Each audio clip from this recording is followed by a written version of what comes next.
Hi everyone, welcome back to the series of all about English.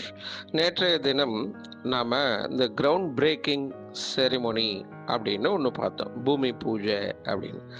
அதே ground braking தான் இங்கே அதை அட்ஜெக்டிவாக பயன்படுத்தி வேற ஒரு நவுனை அது கூட சேர்த்தோம்னா அதுக்கு வேற மீனிங் வரும். இப்போ அதை நாம் இங்கே பார்க்கலாம். சாதாரணமாக இந்த கிரவுண்ட் பிரேக்கிங் அப்படிங்கிறதுக்கு என்ன அர்த்தம் அப்படின்னா, பயனியரிங், இன்னோவேட்டிவ், ரொம்ப கற்பனை வளத்தோடு இருக்கக்கூடியது. இன்னோவேட்டிவ்னா என்ன சொல்கிறது, ப்ரொடக்டிவாக இருக்கக்கூடியது. பயனியரிங்னா முன்னோடியாக இருக்கக்கூடியது.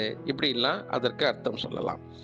இப்போ ground breaking research into fertility problems, கருவுறுதலுக்கான உள்ள பிரச்சனைகளை தீர்க்கக்கூடிய ஒரு புரட்சிகரமான ஆராய்ச்சி அப்படின்னு இதை மொழிபெயர்த்திருக்கிறார்கள். ரொம்ப முக்கியமான ஆராய்ச்சி இதுதான். அதில் முன்னோடி, மற்ற ஆராய்ச்சிகளை விட இதுதான் ரொம்ப தலையாய நிற்கிறது. இந்த ஃபீல்டிலேயே இதுதான் முன்னோடி அப்படின்லாம் சொல்லலாம் இந்த கிரவுண்ட் பிரேக்கிங் அப்படிங்கிறதுக்கு அர்த்தம்.